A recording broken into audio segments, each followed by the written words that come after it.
So you guys are the troopers. Like Lisa said, there's a reason why you're in this room.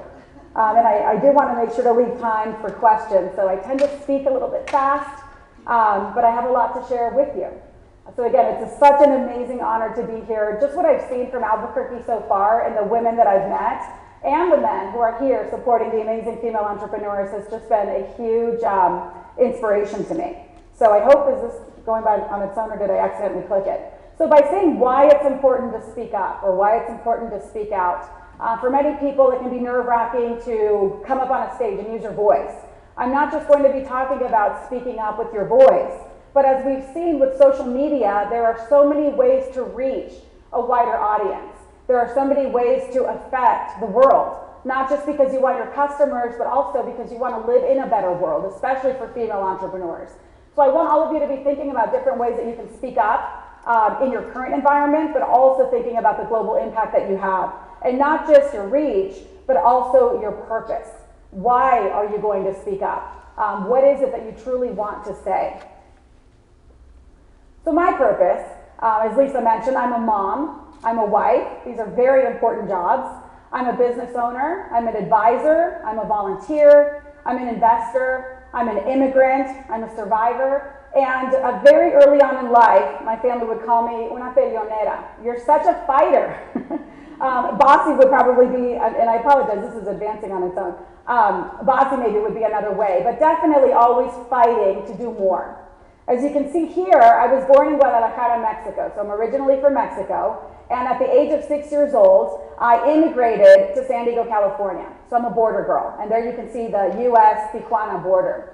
I often say I was raised by a single mom in a border community. I didn't speak the language when I first arrived. But sometimes I feel it's a little bit misleading because people think like, oh my gosh, an immigrant, a struggle. The truth is that early on in my life, we came to San Diego. You know, my grandfather was a big industrialist in Guadalajara, so he would come on a private plane.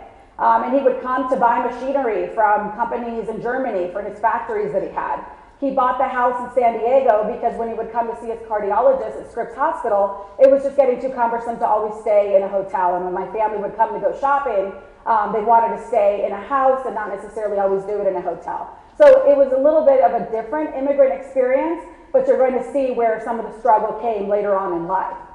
And I wanted to share where I found my voice early on, not just because my name is Gabby, so I guess in a way I was kind of made for it, but my mom's story is how I really early on learned how important it is to speak up and to really understand what it is that you're speaking up for. So there's a picture of my mom at her little prep school. She was actually born in the United States. My grandmother is from Los Angeles. She went on vacation to Guadalajara, and that's when she met my grandfather. My grandfather was in medical school, his father was a senator, he also a doctor, but my grandfather decided that medicine was not for him, and he decided to go into business, but he came to Los Angeles to marry this beautiful woman that he had met. And thus their first 3 daughters were born in Los Angeles, and then he went back to Mexico to grow his companies, and that's where he had another 3 boys. So my mom was married when she was just 20 years old. And she married, 20 years old, she married kind of a bad boy. And of course her family didn't want her to, but you know, she decided that's what she had to do. And that was back in the day when literally your parents almost had to like sign you over to the other family. Certainly in traditional Guadalajara, well, within 3-4 years, she already had 3 little girls, myself, my 2 younger sisters, and she found out that her 24-year-old husband is running around with secretaries, and my mom goes to her dad and says, this isn't what I thought it was going to be, I need to get divorced. Well, you're in Mexico. You're Catholic. You do what your parents tell you. And so, of course, my grandfather said, well, that's not an option for you, obviously. You have to find a way to make this work. I just bought a house in San Diego. Take the girls with you. Go for the summer. They can learn English. You can show Nacho or Ignacio that you're serious about this, and he'll change his ways. So my mom said, I don't care. I just, I'm unhappy with the current situation. So that's how we came to San Diego. Well, the summer turned into several years. And so that was my mom, single mom. But she was, of course, in a house that her father had bought. She was supported with a nice monthly stipend. And so our life was, we'd go to the zoo, we'd go to Disneyland. It was pretty easy. And she started talking with American women. And so they told her to speak up and let the world know that she didn't have to stay married if she didn't want to stay married. So she did seek out a divorce. And so she did get divorced. And we were very happy actually in San Diego until we got a little bit older. And I think I was about 12 years old when my grandfather, again, you know, there was always family visiting from Guadalajara, and we kept up our language because we would go back to Guadalajara, we'd go to Manzanillo to the beach house, we'd go to the mountain house, always saw the cousins. But my grandfather, the patron, came one day and said, the girls are getting older, United States is a country with no morals, they can't be raised here, they'll end up pregnant and on drugs, and this has been nice that you've decided to stay here for so long, but you need to come back now. And my mom said, well, but we're happy here, and she didn't want to come back. He said, well, I'm not asking you, I'm telling you that the house is for sale, and you're coming back. There's another house for you, and it's, you know, you have your car, and you have to come back. So there was no choice. So there we went from public schools and some freedom in the United States back to Guadalajara. And sometimes I tell my mom, you know, it seems like that's not the worst deal in the world. I mean, you know, your house is there, your family was there. But my mom had this fierce sense of independence. So I often say she went from a daughter to a wife to a mother. And when she was in Guadalajara, we of course hated it because we had to go to, you know, Catholic school, very different from public school. She said she had a moment when she was buying furniture for a room, and she wanted to buy a small TV. And her sister, her older sister, said, oh, Dad said that the girls can't have a TV in their room because they have to do their homework.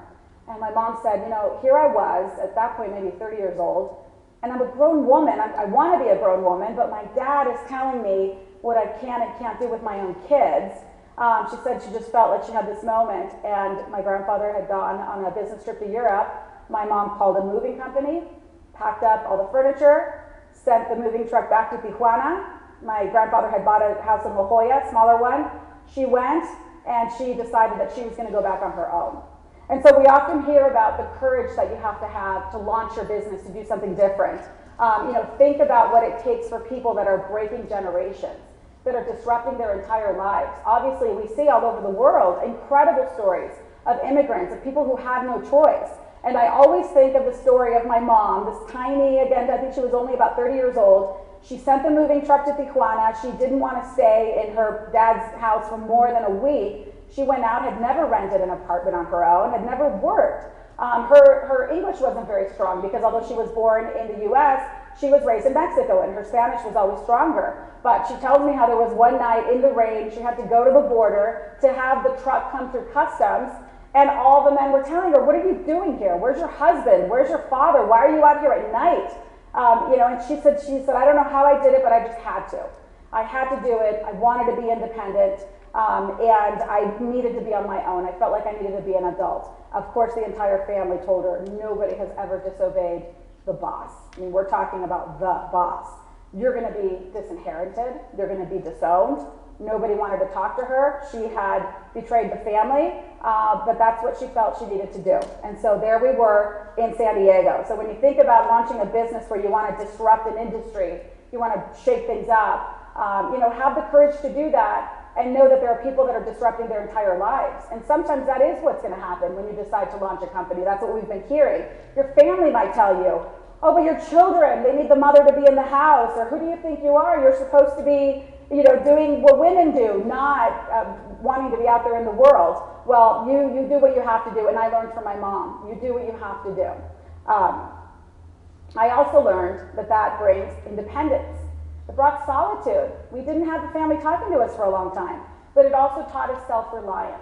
So luckily, my grandfather every year had given each of his 6 children kind of like an annual stipend. If the business had done well, then he would give them $8,000, take your family on a cruise, or do what you want, or we didn't do so well, here's $6,000, or had a great year, here's $12,000. My mom always saved everything. And so she did have some savings that she had cushioned, and she went on welfare. And that was, you know, for her really a struggle. If here she had gone from a country club rich girl who had never worked to a small apartment. She made sure that we were in the same neighborhood, which she thought was a nice neighborhood, so we could be with our friends. But I'll never forget that first Christmas. She came home with like a $10 Christmas tree. We were used to spending Christmas in Mexico at my grandparents' house. They had a 3-story tall Christmas tree. They had like a courtyard inside of this 5-story huge house, and the Christmas tree was massive. And so we came and like, what is this? And started crying. This is the ugliest thing we've ever seen. And she said, this is what we can afford now. We're together. You girls wanted your independence. You wanted to come back with your friends. You didn't want to be, in a boarding school. So here we are. And so we thought, okay, fine, here we are. And so we grew up pretty young. A lot of it had to do with almost being the second parent, me as the oldest. But it really taught me that you can be happy with whatever you have. And that was such a great lesson because I have so many friends that are afraid to fail. And I tell them, what's the worst that can happen? You end up in an apartment, as long as you have your health and you're with your family, you will still be happy. And I even tell them, you'll be happy with a little Christmas tree this big, or you'll be happy with whatever you have. And that was one of the greatest lessons, and there was just a wealth of knowledge that was ingrained in me very early on. Now, what we found in the United States was opportunity, obviously. I remember when I wanted to go to school, I wanted to go to UCLA. My mom was like, why would you want to go to college? The women in her family would maybe go to a boarding school in Ireland, learn how to do nice handwriting and learn how to throw a nice party because you're just going to get married. And so I remember having to really fight, and of course I had to use scholarships and say, no, I want to go to college. My friends are going to college. I was writing for the high school newspaper. I wanted to be a journalist.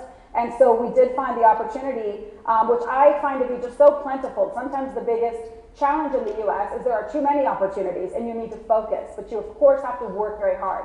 Just like my mom says, I don't know how I did it. I worked all these different jobs. I had to somehow, pay the rent. But you find a way to do it if you work hard. And so I went on to work at 2 CNN bureaus. I worked in the Clinton-Gore administration in the Office of Public Liaison. I went on to be a co-founder for an e-government company. That's why I was so excited when I first met Lisa. Very few entrepreneurs are in the government space along with technology. And then most recently, I started working with Plug and Play as a partner for Plug and Play San Diego. This is a venture capital group that has raised over $3.6 billion for startups all over the world. So the amount of opportunity has been absolutely tremendous. And I really believe it's all there for you to take.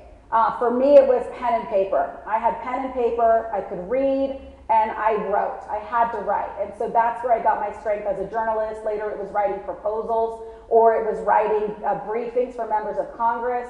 There was nothing stopping me. Anybody can read a book, get strong in your writing, and you use that. We have the internet now. So if you want to learn anything, you can learn it. You just have to spend the time. You can be an expert in anything you want to be. I love the story of Elon Musk, founder of PayPal. Then he decided to create Tesla. Then he decided to create Solar City. And then he decided to launch a rocket ship company, SpaceX.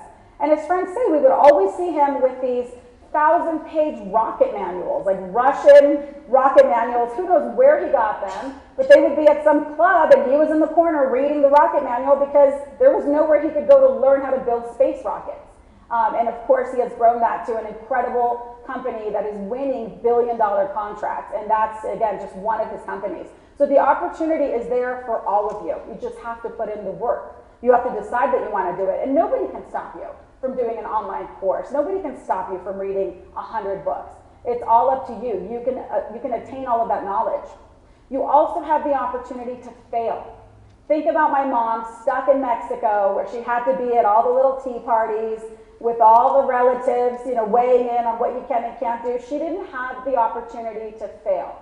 She only had the opportunity to be taken care of and to be in the little glass box where all the women had to be.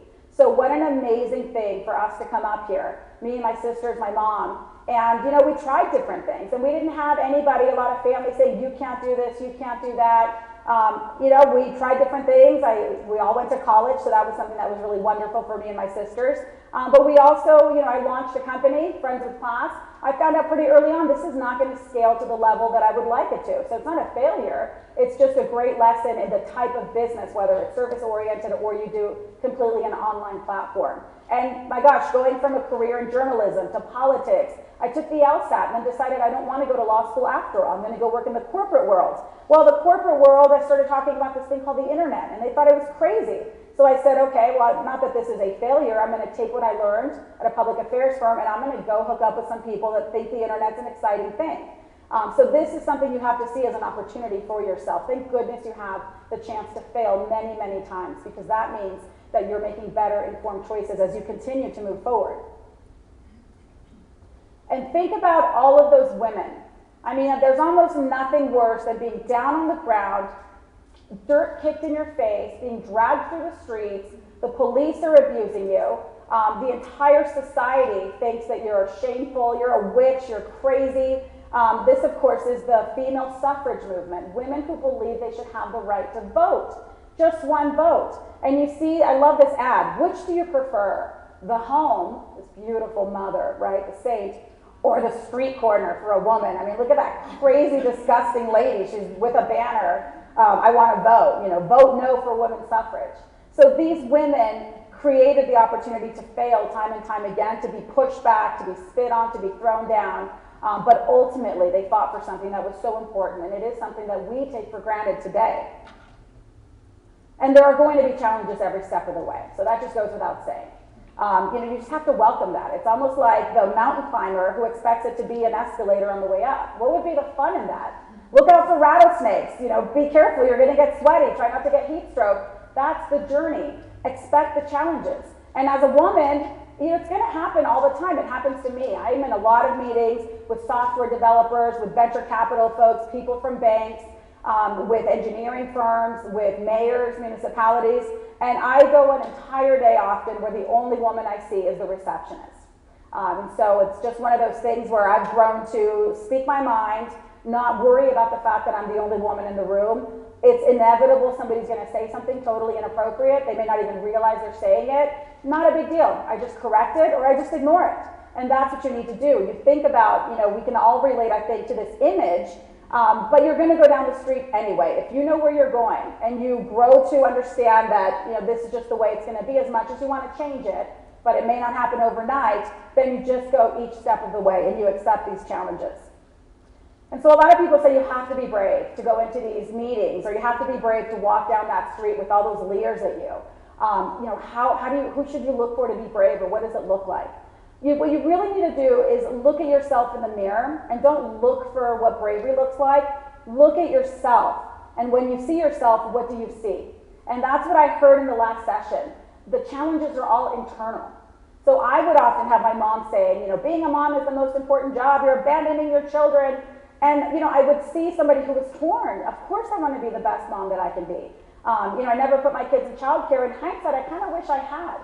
They would have had early exposure. I had my mom helping me. I had the first grandchildren, so my sisters are always telling me, thanks a lot, you tired mom out. She helped you so much, and now she's, not as available for us. But I really finally had to get the courage to see somebody who was doing what she wanted to do and what she knew was the right thing to do for me and for my kids and for my husband and for my family.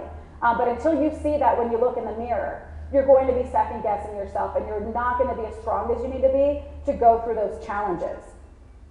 And my husband hates this slide, and I talked it through with him, because I told him, when I go into meetings and I get some of these inappropriate messages, or when you think about, especially what we're teaching our young women, there are men whistling at them in the street, and they kind of gather themselves and get scared. And I think, I always look at that as, it's the same thing if you're walking down the street and a bunch of dogs are barking at you. That's just what they do. It doesn't mean anything, it doesn't say anything about you. Obviously, take a look, make sure it's not a dog that's about to bite you, but if there's a dog barking, just ignore it. Just go where you need to be. And my husband's like, you're saying men are dogs. I'm saying, no. What I'm saying is, a lot of women, something will be said. There's a group of men, you're in a meeting, they say something inappropriate. It makes you feel really bad about yourself. And you can't feel that way. It's not even about you. Maybe that's just what they're used to doing. You can't change the world. We haven't done it yet. Just ignore it. Again, would you feel bad about yourself if you walked by a yard and a bunch of dogs barked at you? Would you arrive at the office saying, what am I doing wrong? What was I wearing? She's like, no, dogs were barking. Make sure they're not going to bite you. Get on and do what it is that you need to do. And I wish we had more of this mentality with a lot of the younger females, where it's what do I need to change? A big movement. Sometimes it's just, time eventually will change it. Speak up, do what you can, but certainly don't internalize it too much. And I actually thank my upbringing, because this is kind of how I remember growing up. I always wanted to go to the poker table where my uncles were playing poker and my grandfather, and for some reason I was wanting to be around business talk and political talk. And my girl cousins were maybe playing with dolls or doing other things or outside. And I just remember always wanting to be where the adults were.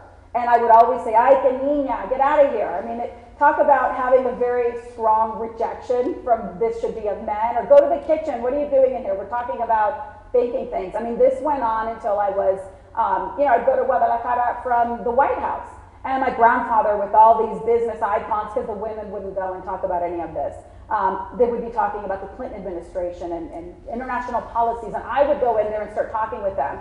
And they would say, first of all, they would look at my grandfather like, what is she doing in here? How disrespectful. And I would say, actually, no, that's not true. That trade policy had to do, and they go, well, how do you know? I think because I was at a meeting with the Clinton administration last week, and I'm telling you, this is what was being discussed. Oh, you don't know anything. I can mean ya. Get out of here. Go to the kitchen and help the aunts to get the food ready for us. And this actually, I think, helped me because I know my grandfather and my uncles loved me. That was just the culture. It was so in my face that, again, now when I was at a meeting, I remember, with one of the mayors, and I actually helped to organize the meeting. It was to bring entrepreneurs to the table to talk to, it was Mayor Sanders at the time, talk to the mayor about what this thing was called startups.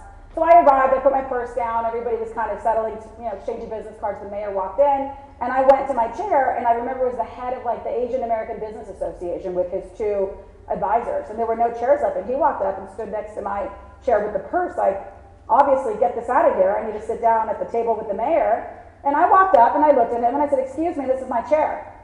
Go sit in the chairs by the wall. There's no reason why I should sit there. And there's no reason, and I mean, just the look, there were only two women in the room.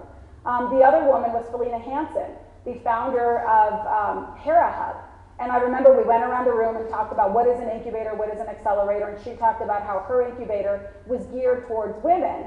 And so it was a different type of very calming environment, probably something similar to this, very soothing colors, just the type of atmosphere that women felt comfortable in. And the guy next to her said, well, basically, we seem to do the same thing, except I don't need the scented candles. Ha ha ha ha. The whole room is laughing.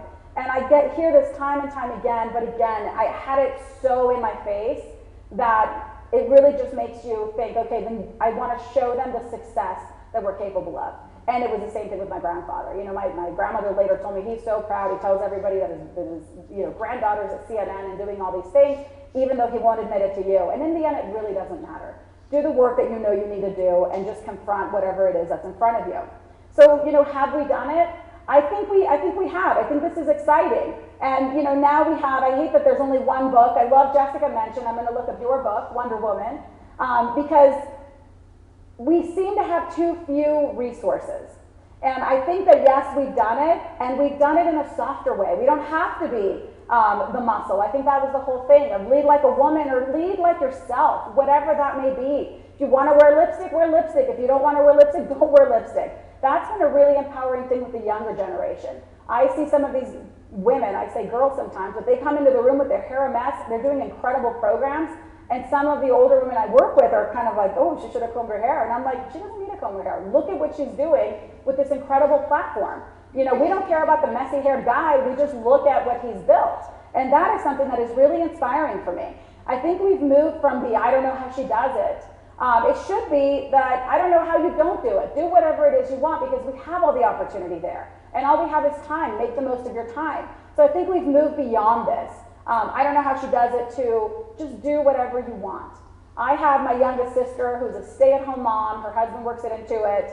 She hates work. She's like, I can't believe you want to go and do all these business meetings. I'm so glad that I can be home with the kids and hanging out. That's what she wants to do. She's an incredible leader. I go to her for business advice all the time. She has incredible emotional intelligence, knowing what to do. She had her career, but right now she wants to be home with her kids.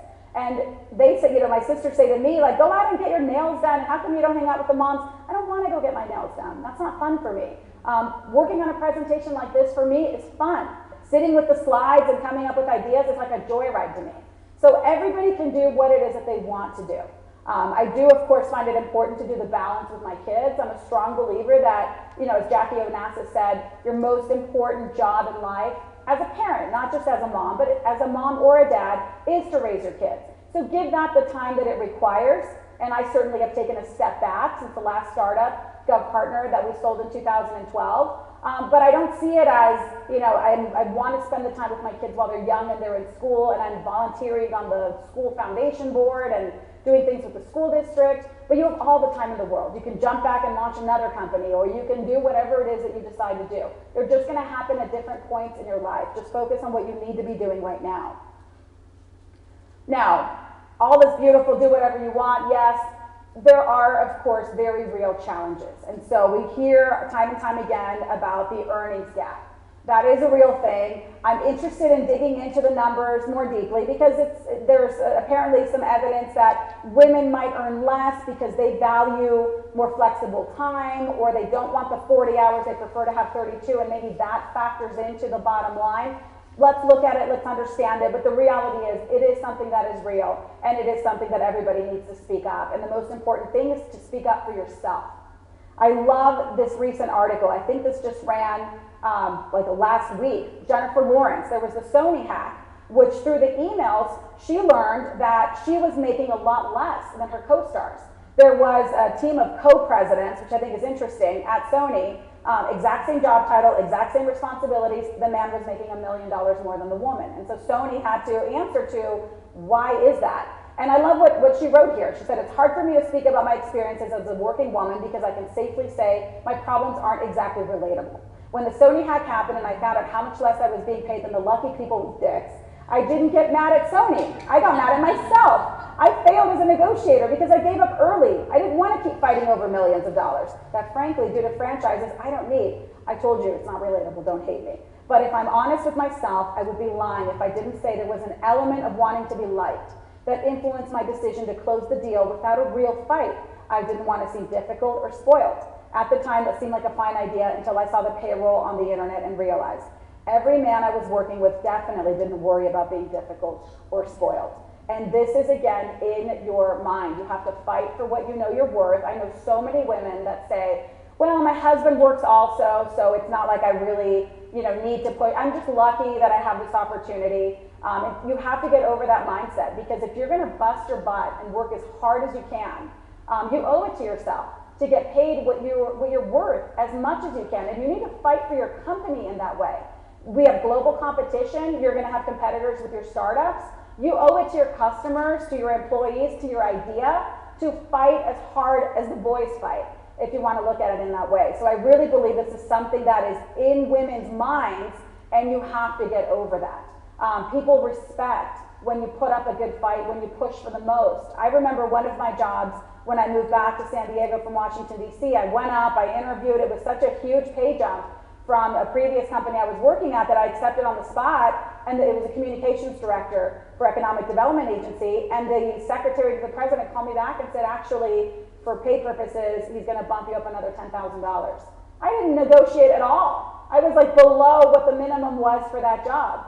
And again, for me, it was just, oh my gosh, I'm a director and everybody else there are men. I didn't want to, seem like I thought of myself at the same level as the other men, but the truth is, I was doing the exact same level of work. I was capable of it, but I needed to fight. And now when I hire people, I really respect when they fight for what they're worth, when they show the evidence behind it. And at the end of the day, your biggest empowerment is to be really good. It goes back to, it's all there for you. Read all the books, get all the information, come to events like this. There's no reason why you shouldn't be the best at what you do. And when you know you're the best, when you know the customers will follow you, when you know the venture will fall apart. I mean, you know it if you're doing all the work and you know you're very good at it and you know you're doing it above anybody else. It's very easy to push for what you know that you're worth. And if you don't get it, don't worry about it. You're gonna go either launch another business on your own, or you're that good that you will get picked up by somebody the very next day. If you're not quite there, then get there. You have to be the absolute best so that you can determine your fate, and so that you can help, all of us can help women finally close that pay gap, because it is in large part our own doing that we don't negotiate, and maybe we're not doing as much work in the negotiation, but you absolutely have to continuously do the work to be the absolute best.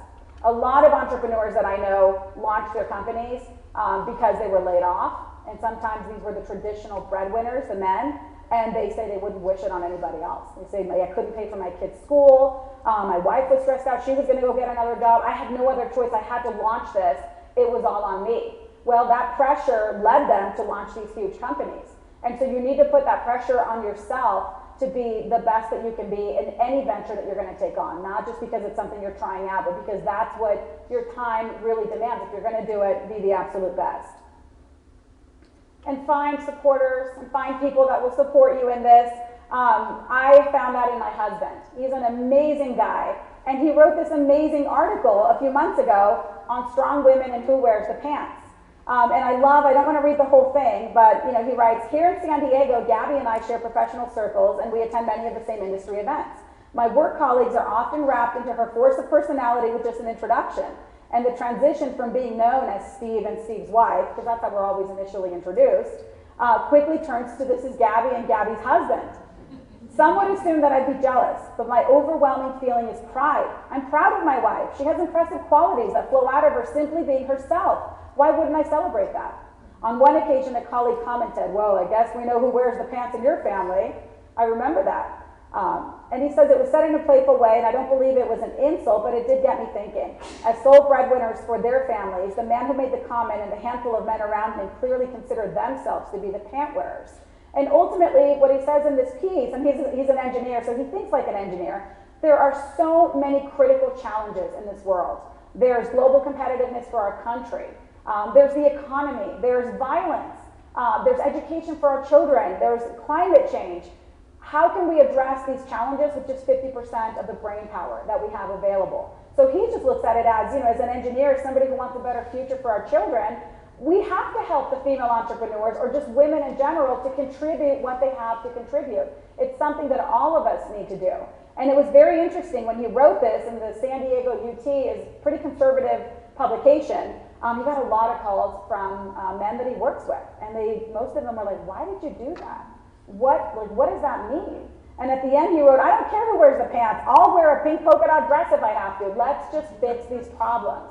And so we're getting, I think, to a better place where you have to not just have strong women around you, but the men have to be strong enough. You have to speak up. And I finally spoke up with my husband of, you need to help more. I just can't. You get ready in the morning with the lunches and the breakfast and driving to school, and you're going to have to talk to your colleagues, and once in a while you're going to have to be late. And as an engineer, as a businessman, he's a director, very successful in his own right, but to explain sometimes that he's a little bit late because he was dropping off the kids, and God forbid his colleagues find out that he makes their lunch in the morning, but he's strong enough to do that. I was strong enough to speak up and say, we need a better balance. It's too stressful in the morning. I know you love to wake up, shave, and leave, but you got to help me out with the morning routine. And he absolutely stepped up and said, no, you're right.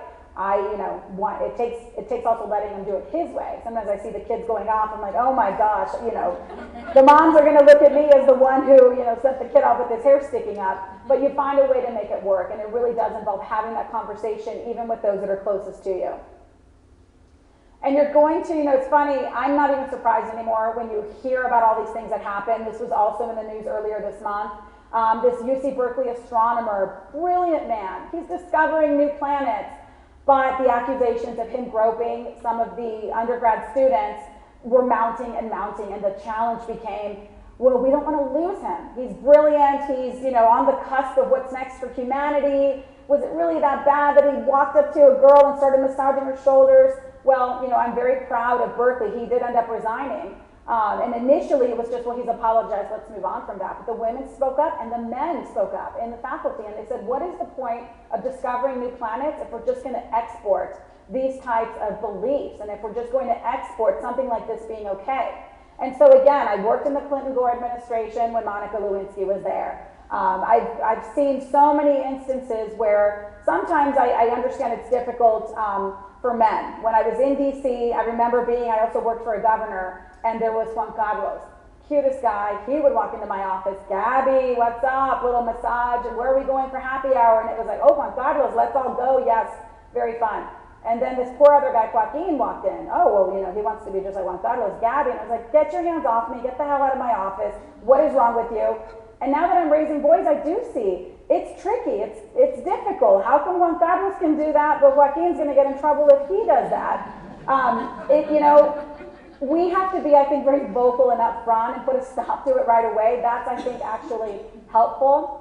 And you have to be outspoken and shut it down. But I also realized when I was in DC, me and some of the other girls in the office, we got to go to some of the after parties with the embassies and the senators and great access because we were cute girls in dresses. And I would see my colleagues, again, Joaquin, Juan Carlos, all the guys, how come we're not being invited to go to, the inaugural ball? You're supposed to have a ticket, but one of the senior staffers like, oh, come on, girls, let me show you around. Well, he's not going to do that with some of the younger guys.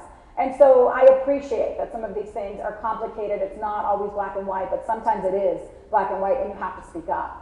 And this, of course, was the famous New York cover on the Cosby situation. And this is how powerful it is when you join other women.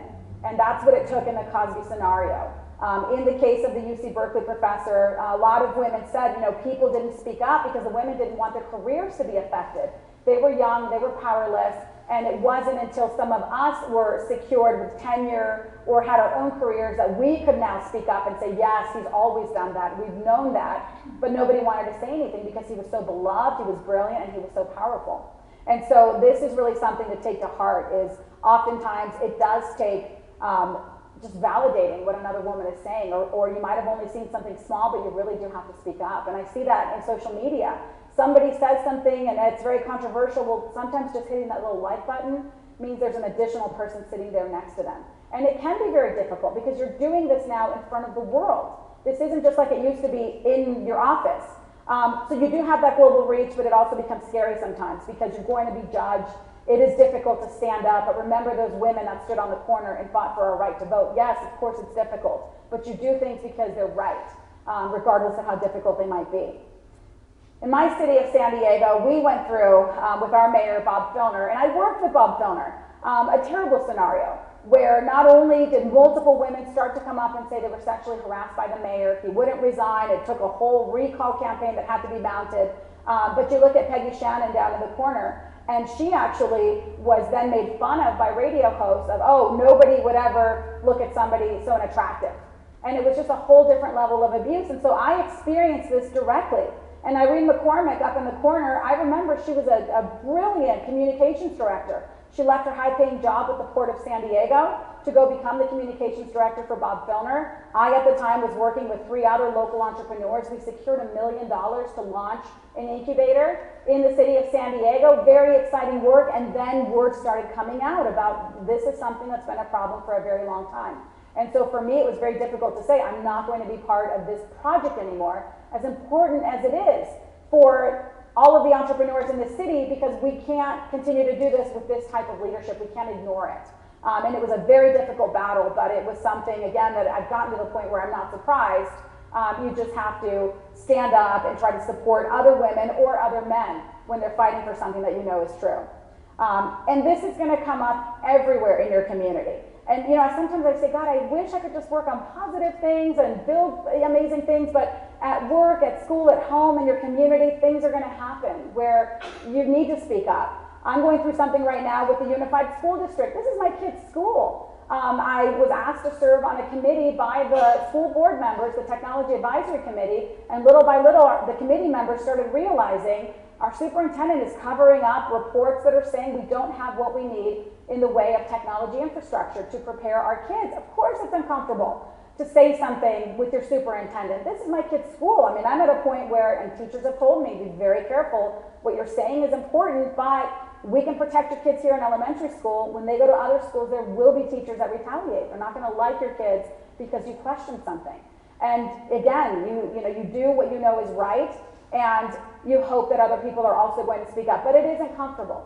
And I remember telling my little boy, I think he was only 6 years old, he was at a summer camp, and there was somebody that was bullying. I think it was actually even a girl that was bullying kids, but he was very scared about all the bullying, and I told him, Alec, you have to help other kids. If somebody's bullying another kid, a boy or a girl, you go up and tell them to stop it and stick up for that person. And he looked at me, but then the bully's going to hit me. I said, well, okay, yes, the bully might hit you, but you still have to help stand up for that person. It's the right thing to do.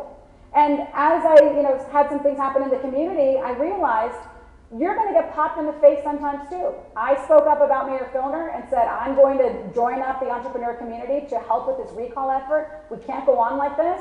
And I had high-level political consultants saying, Gabby, you can't do that. You work in technology and government, you'll never get a contract again.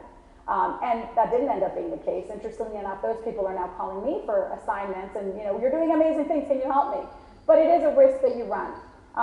And just like my little boy had to go up and say something to the bully, and I told him, maybe you'll come home with a black eye, we'll deal with that, but you did the right thing. Yes, of course, if you speak up against a faculty member who's the most respected, maybe you will end up losing your job, or maybe you won't get the promotion you want. You will have some form of retaliation, that's life, but those aren't people you want to work with anyway. And you want to be strong enough to stand up for yourself when the time comes, and you hope that people are going to stand up if needed for you. We even had, with the school, my son didn't want to go on the second grade field trip. Some of the kids didn't like the dolphins and the orca and tank. We have the whole SeaWorld thing happening also in San Diego. And, you know, whatever side you're on, I'm glad that the kids feel they can speak their mind, and I teach them. Other people have different opinions. Everybody has a right to speak up and say what they want. But it was so interesting. We had the killer whale trainer come to the school district. And this was something that one of the reporters tweeted out, because the killer whale trainer was saying all of this crazy talk is social terrorism. And so even though I'm not surprised that things happen sometimes, it's surprising. I'm like, how can you come to a school and use a word like terrorism? Because little kids are saying they don't want to go on this field trip. Let's really think about what we're saying. Really think about the words that you're using. And I do see that sometimes social media will spin things out of control. And I'm not one for, oh, this person has to be fired. It's dangerous, it's powerful, but I think it is something that we have to be thoughtful about. So you want to speak up, but you also want to be thoughtful. Now, you have to speak up as you get more powerful. This is what I find. I know a lot of people that as they get more powerful, they just don't want problems, or they want to protect the coveted spot that they have. But I love this story. This came out recently also. And Taylor Swift, business icon, global pop star, is countersuing a DJ who groped her. This DJ lifted up her skirt, grabbed her butt at an event, and I love the way that Vox magazine described it. The fact that a local DJ, allegedly, because it's in trial right now, felt entitled to manhandle a woman far more successful and powerful than him speaks to the ingrained gender inequality that has permeated Hollywood, the music industry, comics, video games, and every other arm of the entertainment industry. By challenging the DJ Mueller's claims, Swift is standing up to the apathy and the inertia that fosters that systematic inequality. So what on earth is Taylor Swift doing? She probably gets sued every week, right? Why is she countersuing in this particular instance? She said, I know it was him because when he's suing her, saying it wasn't me, you said it was me and now I got fired and I'm suing you for $1 million because you've wrongfully accused me. Normally your attorneys just settle that, right? She said, no, I'm gonna come, I'm gonna sit in court, I'm gonna look at him and say, you did this to me. Of course she has more important things to be doing, but she's gonna make a point out of it. And I think that's very important, where even if you have all the power and you really don't have the time to be doing, standing up to somebody who thinks they can get away with it, it's still important that you do it. And the beauty about it is that as you start to speak up, you feel more comfortable doing it time and time again. This was an op-ed that Taylor Swift wrote in the Wall Street Journal. I talked about this with a lot of my business friends, and their immediate reaction was, Taylor Swift, that ditzy pop singer? Yeah, Taylor Swift is a tremendous businesswoman who controls her career, who has done so since she was a teenager. And in this op-ed, she wrote about why she pulled her catalog off of Spotify. She wasn't making as much money as she knew her music is worth, and so she decided to no longer offer it on that particular platform. She also wrote of why are music moguls complaining about the declining revenues in music when you keep making the music free? She refuses to do that. She says, I work very hard for my art. I don't think $16 for my album is too much to ask, and therefore I refuse to put my album out for free. Very moving business editorial. And then, of course, she had the famous Medium post that she wrote, To Apple, Love Taylor, where she stood up for all of the musicians who weren't going to get royalties or payment for the 3 months that Apple was doing the iStore. And I love how she summarized it very clearly. We don't ask you for free iPhones. Please don't ask us to provide you our music for no compensation. She was, again, standing up for the little guy, but in a very basic way. I have so many women that are doing internships or helping out. And, an internship is great if you're doing some sort of an apprenticeship, but it's very clearly delineated. You're doing it for 3 months. There's an opportunity to have payment later, or you're going to get a letter of recommendation or something. You have to be very clear. You have to demand that you get paid at some point. You have to value yourself. And I tell them, this venture that you're working with, they paid a janitor to take the trash out because it's a job that needs to be done. If what you're doing is valuable, and if it's something that needs to be done, you need to be paid for it, or you need to get value in some way. Otherwise, don't do it, because if it's not valuable enough, then go and get a job, and that's maybe something that's going to be better until you launch your own venture. So I think it's important to bring things down to their very basics. I'm doing something valuable. I've worked very hard. This is what I demand to get paid. If you don't want to compensate, no problem. Maybe I'll recommend somebody else if I do feel it's a quality program. I'm going to go and do what's right for me. I'll move on to the next thing. And women really do need to be empowered in that way. Oh, I jumped too far. So speaking of pop stars, I wanted to share with you one of my favorite singers and pop stars. And some of you may have seen who it was, Bjork. How many people here have heard of Bjork before? So think about, when you think of Bjork, what comes to mind, right? Most people, I think the word is weird. She's just kind of weird, right? And I love the presentation earlier where we comment on people's clothing, on women's clothing. Most people know her because of her swan dress. Never mind the fact that she was nominated for an Academy Award for the soundtrack in a film where she was a tremendous actress. She said she would never act again after that performance. Took so much out of her. She has just accomplished so many great things, but at the end of the day, people think she's weird. My husband hates Bjork. He likes Bruce Springsteen, and bless him, for my birthday last year, he got me Bjork tickets to Los Angeles. We went to the Palladium. Amazing show, and out of the blue, somebody yells, "Bjork, why are you so weird?" And I thought, God, this woman has built a career. She invented her own instruments, which you could see all around. She set up her stage to be a site for field trips for lower income kids that come and learn about digital music. And that's part of her tour, is to educate children while she also performs. But at the end of the day, she still gets yelled at for being weird. And I love, Steve turned around, he's like, "Hey, shut up." I'm like, "Oh, you defended Bjork." He's like, "I respect her as an artist, as a businesswoman." So when you think about her purpose, she's also a mother. You know, I don't think she's just a business owner, she's a mogul. Unbelievable. She owns her own production company. She hires all of the artists that she works with. Again, she works in film. She writes all of her music, composes it. I mentioned she's a producer. She's been an actress. She invents instruments. So it's not just enough to compose the music, but when you're actually inventing new instruments. She launched the first mobile app for an album. Before it was cool to have an app, Biophilia. And it's tremendous.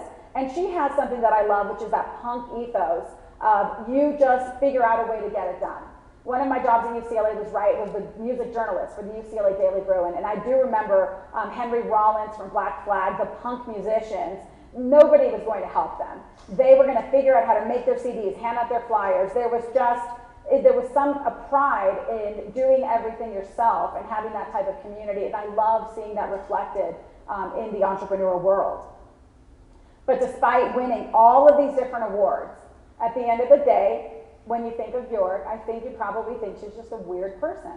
So you know what? Revel in that. Be weird yourself. Expect that you're going to have the majority of society thinking that something you're doing is weird, right? You wish you could change that. We need to get to the point where we support women like we've talked about on this stage, but we're just not there yet, and so don't worry about it. You're going to have moments where you're looked down for being a woman, or where somebody thinks you're crazy for what you're doing. Hopefully you are a little bit crazy, because if you're not making people nervous, if you're not pushing the envelope enough, then maybe you're not being your best, your most competitive. But my advice is to, hopefully you'll win awards, but even if you don't have those awards yet, find your community, your people. I love this picture. That's Bjork with her son in the Blue Lagoon, and last October, me and my husband took our boys to Iceland. Amazing trip. Everybody thought we were so weird. Who goes to Iceland? Well, we don't care. Everybody looks weird when they're in the Blue Lagoon with that white silica on their face, and we really try to get away as much as possible, unplug at least once a year, travel, expose our kids to other cultures. You learn so much by visiting places that have nothing compared to what we have in the United States. Or you learn so much by traveling to places that have so much more than we have in the United States. My husband's sister married a German. They live in Hamburg, and she's a PhD in her own right. She's an author, but they went to go live in Germany. He's the head of a hospital, and it's unbelievable. They have universal childcare for any woman, if you want to work or if you don't want to work. University is free there. So she's talked about maybe coming back to the US, but she's like, how am I going to put 4 kids through? They all want to go to medical school too. I think we're going to stay in Germany where there's more support. So you really have to have that global view. You're going to be seen as weird, but do it and speak up about what you see in other communities or in other societies, and make sure you protect this closeness that you have with the people that truly support you, whether it's your family or the people that you know are going to always be there for you. And then that's a picture of me horseback riding in Iceland. Take the time to energize yourself, to really give yourself the rewards that are going to be separate from your business or your financial success or how many people follow you on social media, whatever it might be. It's really something that is so important and so grounding, even if that reward is taking a walk. I find that spending time with animals, I love it. A horse does not care what your net worth is. They care if you're confident, or they care if you're kind. I remember my husband and I were in Silicon Valley at I think it's called Meadowwood in Napa Valley, And they do a lot of corporate retreats, so of course all the Silicon Valley people go there, and they actually had signs on the perimeter that said, there are mountain lions in these woods. They don't know how powerful you are. Watch yourself because they will eat, business moguls. And so that is something that is so grounding. And yeah, the staff told us, oh, we get people who come and they're used to being catered at every step, and we have to be very clear with them of, there's wildlife here. There are snakes, there are mountain lions. You're not in Silicon Valley having everything protected for you. And one favorite quote that I have from Dork is, the less that you give me, the more space that I've got. So everything that you don't win, everything that you don't get, every attack that you receive, look at it as an opportunity to learn. And the less you have, look at it as more space that you have to really figure out what it is that you want to do. That actually can be a blessing in itself. I found myself at 35 years old with 2 young kids. I think my boys were only 2 and 3 years old, diagnosed with breast cancer.